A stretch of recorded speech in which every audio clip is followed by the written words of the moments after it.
के पाठक जो है, उनका जो सलीका है, जो व्यवहार है, वो व्यवहार कहीं से भी सही नहीं ठहराया जा सकता, बल्कि उसकी जितनी भी निंदा की जाए वो कम है। और गाली देना जो है, ये तो ऐसे भी असंसदीय है और अशिष्ट है, और साथ ही साथ किसी भी प्रशासनिक अधिकारी के लिए ये तो बिल्कुल शोभा नहीं देता है, खासतौर पर वो अगर आईएएस हो तो। पुलिसिया जो महकमा होता है, वहाँ पर एक जो सिलसिला है 3rd डिग्री का, तो वहाँ गालियाँ प्रैक्टिस में आई होती हैं, तो कई बार जुबान जो है फिसल जाती है, या फिर वो पकड़ में आ जाएगी गालियाँ, कोई अगर बड़ा अधिकारी भी हो तो। लेकिन एक आईएएस अधिकारी जो सीधे-सीधे उसको सिविलियंस के साथ जो इंटरैक्ट करने की ही ट्रेनिंग मिलती है, तो वो गाली दे इस तरीके से, तो ये बिल्कुल ही गलत है, अभद्र है, निंदा करने योग्य है, और निश्चित रूप से ऐसी गालियों पर कार्रवाई भी होनी चाहिए। तो ये कार्रवाई की ही मांग जो है, इस आधार पर के पाठक पकड़े गए हैं, और कई बार पकड़े गए हैं। उनके वीडियो कई बार वायरल हुए हैं, मीटिंग्स लेते हुए भी अपने डिपार्टमेंट के, साथ ही साथ शिक्षकों से बात करते हुए भी, और जैसा कि आपने बताया कि पटना के एक मशहूर डॉक्टर अजय कुमार को भी उन्होंने फ़ोन पर अच्छा खासा क्लास ले लिया था गाली देते हुए। तो ये एक गाली उनका लहज़ा है, लिबास है जैसे लग रहा है, और ये लहज़ा लिबास तो बदलना पड़ेगा। इसलिए कि ये लोकतंत्र है, लोकतंत्र ही नहीं, ये मतलब सिविल एडमिनिस्ट्रेशन है, और सिविल एडमिनिस्ट्रेशन में ये किसी अधिकारी को ये हक नहीं है कि वो सीधे इस तरीके से, और खास तौर पर किसी को भी नहीं, लेकिन खास तौर पर मैं कह रहा हूँ कि शिक्षकों को लेकर के, इसीलिए कि शिक्षक तो सबके लिए आदरणीय हैं, सबके लिए पूजनीय होते हैं। तो ये बात तो बिल्कुल गलत है, लेकिन सवाल ये है कि ऐसी बातें बार-बार आती हैं के पाठक के व्यक्तित्व से छन के, निकल के, उनकी जुबान से निकल के, बावजूद इसके वो नीतीश कुमार के प्रिय अधिकारी वो बने रहते हैं। तो देखिए, प्रिय अधिकारी बने रहने में भी 2 बातें हैं। एक बात तो ये निश्चित रूप से है कि के पाठक एक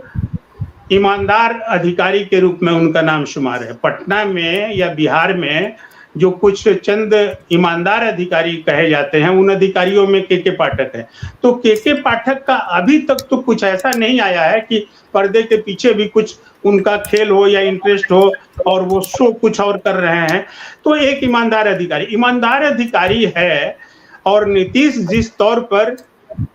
जाने जाते हैं कि वो जिन ईमानदार अधिकारियों की एक टोली बना के वो जिसका दंभ भी और दावा भी करते हैं नीतीश, और यही उनका दावा और दंभ भी जो है, ये फिर एक चीज को सामने ले आता है कि पूरी बिहार की सत्ता जो है और पावर मशीनरी, वो जो है ब्यूरोक्रेट्स चला रहे हैं। तो ये ब्यूरोक्रेट्स पर जिस तरह का भरोसा है नीतीश कुमार का, ये भरोसा, लेकिन उस भरोसे में कोई बेईमान अधिकारी और ईमानदार अधिकारी, अगर ये दोनों तरह की कैटेगरी अगर सामने आती है, तो नीतीश पर हमला भी आसान हो जाता है, लेकिन अगर वो ईमानदार अधिकारी होता है तो हमला थोड़ा मुश्किल हो जाता है। इस बार जो मामला फंसा है कि के पाठक की ये ईमानदारी उनकी ढाल है, और इसी ढाल का सहारा नीतीश कुमार भी लेते रहे हैं। याद होगा आपको कि जो नियुक्ति पत्र वितरण का समारोह जो हुआ था गांधी मैदान में, महागठबंधन की सरकार में नीतीश और तेजस्वी थे, तो वहां गांधी मैदान के मंच से जो है के पाठक का उन्होंने नाम लिया, तो पूरे मैदान में तालियां बजी।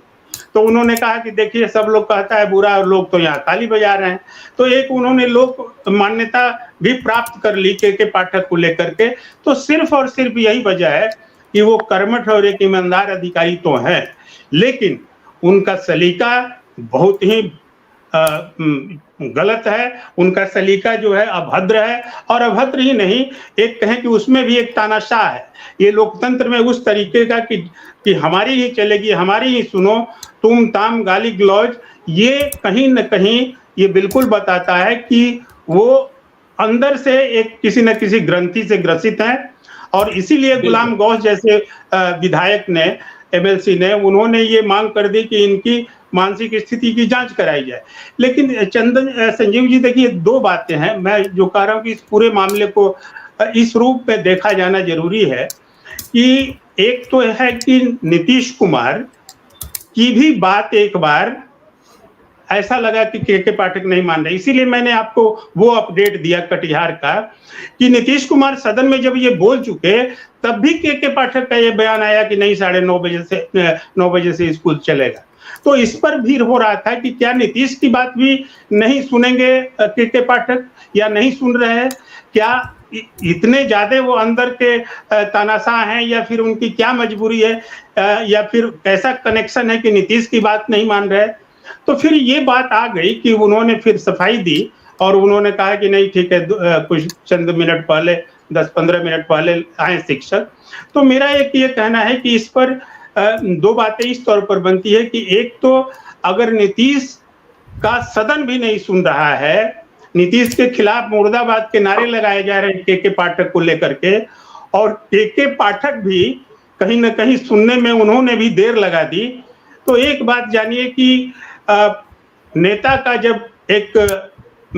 पतन होता है या फिर नेता का मान सम्मान जब घटता है, जब जनता और लोकतंत्र में जिसको बोलते हैं कि लोक मान्यता, उससे जब उसका क्षरण होता है तो फिर ये गति होती है जो नीतीश कुमार की दिखाई दे रही है सदन में। और सिर्फ जो है विपक्ष नहीं, सत्ता पक्ष बीजेपी के विधायकों ने, जेडीयू के विधायकों ने, सारे लोगों ने एक स्वर से ये कहा कि इनका वीडियो चलाया जाए सदन में, मांग यहां तक होने लगी थी।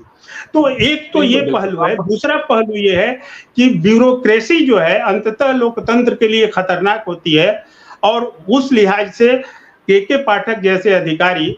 अगर व्यवहार में गलत है तो उनको निश्चित रूप से बदला जाना चाहिए, उनको समुचित जो है सजा वो मिलनी चाहिए, इसलिए कि ये बिहार जो है ईमानदार अधिकारियों की कद्र भी करता है, उनको भूलता नहीं है। लेकिन वैसे अधिकारी जो जनता से गहरे सरोकार में रहते हैं, केवी सक्सेना जैसे अधिकारी जिनको आज भी याद किया जाता है, वो भी अक्खड़ स्वभाव के थे, अपने मिजाज के थे, लेकिन कभी बदजुबानी उन्होंने नहीं की। तो एक तो है कि शिक्षा जगत का अपर सचिव होते हुए और अगर भाषा की भी मर्यादा वो ध्यान में नहीं रख रहा है अधिकारी, तो ये कहा जा सकता है कि नीतीश के महकमे में